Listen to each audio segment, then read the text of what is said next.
Hey YouTube, I'm making this video for the More We Explore kids who are thinking of how to use Fred to store two bikes and sleep inside without taking the wheels off. And I have the same dilemma, except for I have 4 bikes I want to sleep inside with and not take the wheels off.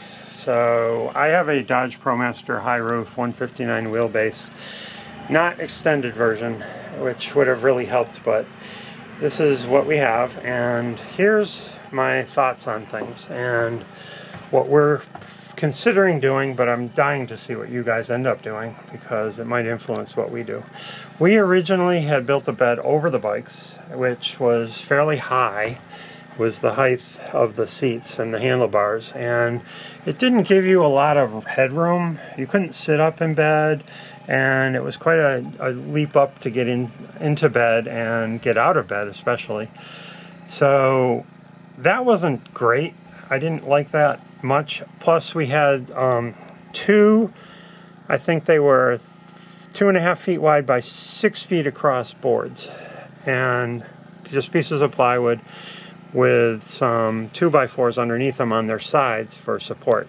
And it was very difficult to remove those because it took 2 people, because they were very heavy and very big, and you actually had to like tilt up one side up to the roof and then get the board at a big slant in order to drop it off the other side, and then you'd have to tilt it.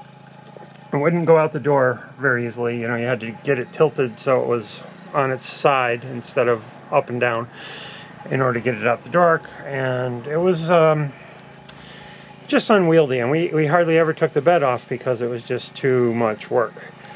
So my hope is that when we do this, we will be able to take the bed out more easily and the bikes and have kind of totally empty van. But not totally empty. Here's what we're thinking of doing.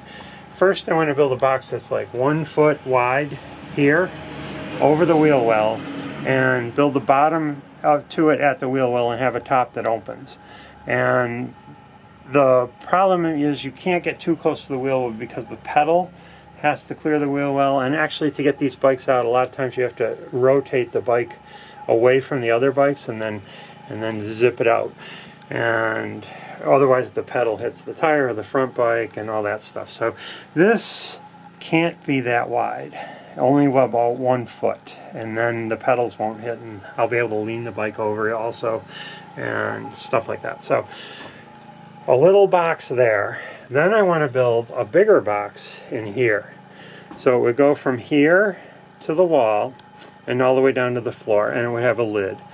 And it would, I've been toying with widths, and if I come back to this pillar, I don't have, it's not wide enough really for 2 people to sleep there. If I come back to this pillar and not interfere with the door, I don't really want to go past the door. We have 20 inches wide, which is, no, 40 inches wide. One of those camping mats is 20 inches wide, so not a ton of space, but we could definitely sleep there.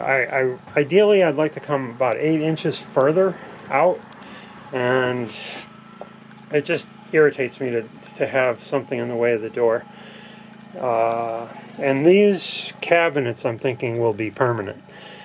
Or I'm actually going to use these holes here to screw things in, and then screw a piece of plywood to the wall and then build off the plywood. But anyway, that's, so one idea is the bed here. The other idea is to make the lid for this one be wider, like come out all the way to the bike, and then you could have probably, I don't know, 16 inches, 18 inches probably of area, and you could sleep lengthwise next to the bikes. And that's what you guys could probably do, because you only have 2 bikes. You could orient them so that all the bikes were squished over to this side and the handlebars were turned that way, because you need the handlebars to not hit the wheel well, or the tires to not hit the wheel well. Maybe you want them to go the other way, I don't know. But it's, you guys have a lot easier situation because you only have 2 bikes. And you could have 2 bikes squished over to the side, and then you could have this whole area for sleeping, and you'd be golden. and you could sleep next to each other instead of what we're thinking is one person there, dog here.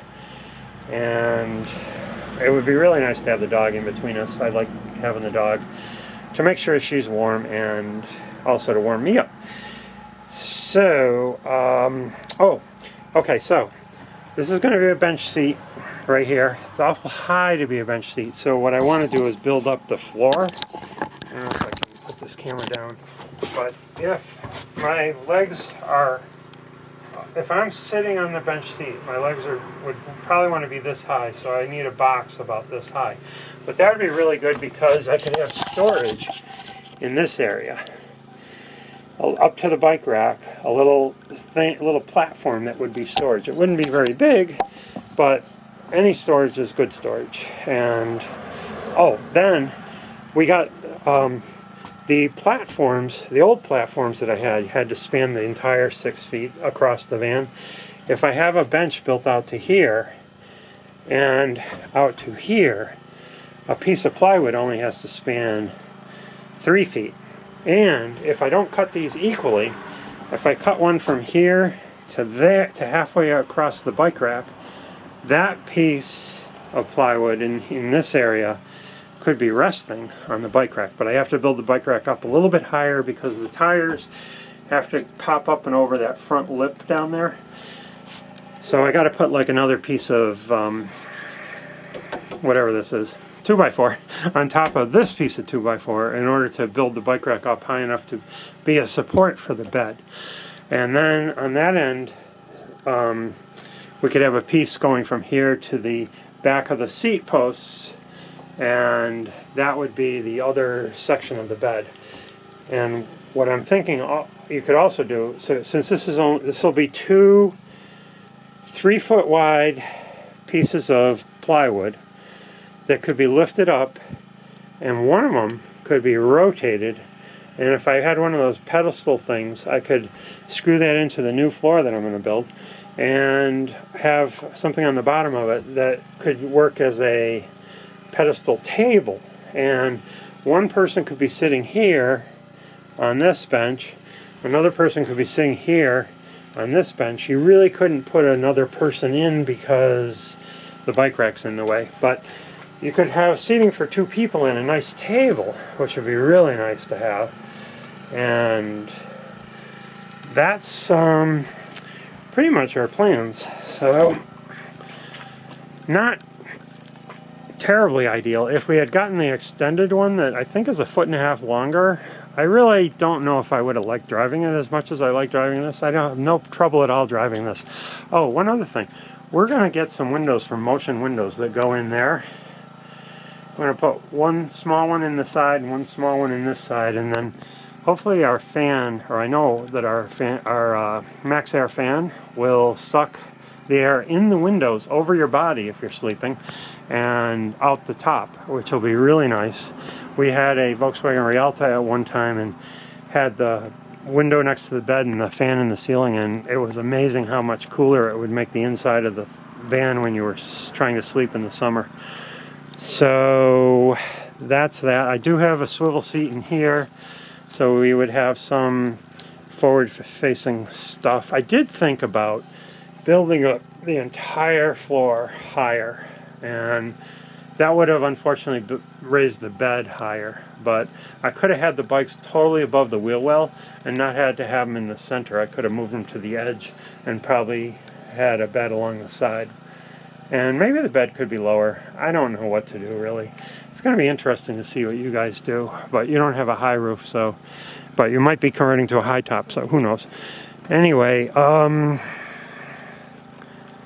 this has worked out amazingly well. I love being able to put my bikes in and out, just without taking the wheels off, get out, you know, get them out and go. Put them in and just close the doors and drive away. It's awesome. So let me show you our old bed. Oh, you know, these are the mats. These are 20 inches wide, and that's how much room we would each have to sleep, which is not great, but this is our old bed here. It's a sheet of 3x4, 3/4 plywood by 2.5 feet long by 6 feet wide, and in order to span the entire van, I had to run those boards down the center, and one of the boards is overhangs. I don't know if you can see that, so that the pieces wouldn't flex independently of each other, which really didn't matter because we had this huge mattress on top, and you know, but we were thinking you could get pinched if the boards weren't tied together somehow, so they were tied together. That's our mattress, and that's what I want to do, is split this up into many small pieces so they could be used as cushions for the bench seat, cushions for sleeping on, and I want to split this up into pieces and get it upholstered. We have a guy who is doing some work on our van. He's actually going to install the windows. He's Ken's Upholstery. The windows shouldn't be hard to install, but I'm a little nervous about doing it myself. This is the actual material that our bed is made out of. I forget where we got it, but it's really nice and comfortable. It's like more comfortable than a regular bed. I love sleeping on this thing. So that's my thoughts. I don't know, hopefully you can tell from the video what I'm talking about, and good luck with your project. I'm dying to see how it works out and what you do. I did drive the Ford Transit and liked it a lot better than this for driving. It seemed much more like a car. This definitely seems like a van, and it seems, you know, the height of this, I really would have preferred the mid-height roof of the Ford Transit, but I didn't have enough room to stand up inside, which was kind of annoying. So in order to put our canoes and kayaks up on top, I need this freaking ladder, and you gotta use 2 people, and it's really difficult to put on top of the van as opposed to how easy it was to put the canoe and kayaks on top of the car that we used to have. You know, my car was a Honda Element, and it was fantastic, but just too small for camping. Like we are camping now, and the most we've gone is 10 days of camping, twice, and we hope to do a cross-country trip maybe next year, and that would be a lot longer being cooped up in this thing. So that's kind of why we're trying to work things through and figure out what really works best for us. We're also insulating, as I said, so I don't know if you can tell, you really can't tell, but we have insulation on the exterior wall, and did I already cover this? I can't remember. And some insulation on the back sides of these panels, and we hope to have an air gap between the panel and the wall, and reflectix on the panel and reflectix on the back wall. And we've done that, we're working on doing that throughout the whole thing, and hopefully that'll keep it a little cooler in the summer, maybe a little warmer in the winter. I used to have a Mr. Heater Buddy something or other heater, and I really did not like it at all. It ran off the propane cartridges, which are quite expensive, and you could easily go through 2 propane cartridges in a night. I think I took them out somewhere. And you also get a lot of condensation in the car. So one of these things, it would go through 2 of these things a night, and they cost quite a bit. So it would be rather expensive to heat this thing using those. So I'm not sure what to do for winter camping. It's not much fun. I think it's less fun camping in the cold than it is camping in the heat, because the heat is a little easier to deal with. Is there anything else I want to say? I do have we went to several campgrounds where they had electricity, and one thing I'm thinking of using for heat, and I don't know how it'll work, but it shouldn't be as bad as the Mr. Buddy, is I have a little electric heater. I don't know how many BTUs this it puts out, but probably not much, but that's one idea I'm going to try. If we go to a campsite where we have to pay for electricity, I'm going to do that. Oh, one other thing, with the high top, we have to pay like double the tolls when you're on the New York State Thruway. I don't know what it is on other places, but the New York State Thruway, because of the height of this van, they charge you double the rate of a car, which sucks. I never realized that was going to happen. The Mass Turnpike does not charge you double, so that's kind of weird. I don't know. That's the only kind of disadvantage I've found to this, besides being a little more difficult to park anywhere, and especially parallel park. You take up more than a space, really.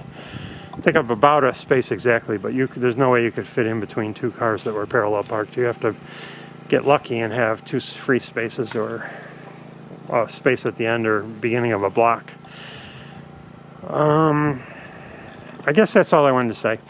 That's our thoughts. I'm dying to see what you do, and I kind of hope you get whatever you're doing done before you even see this video, so I can see what you did and maybe revise what I'm doing in case you have a better idea.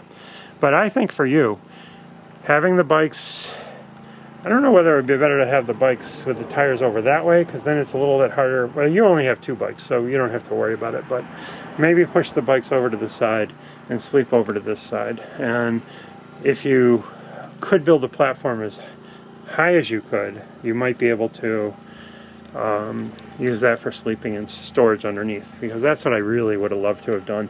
The Exploring Alternatives people have a regular van, and they have a bed on top of their wheel wells, and they have a ton of storage underneath the entire length of the bed, which is pretty cool. This is going to reduce the storage that I have, I think, by a fair amount. Although with the bed lower, I can probably build some shelving up along the top here, like a lot of people have.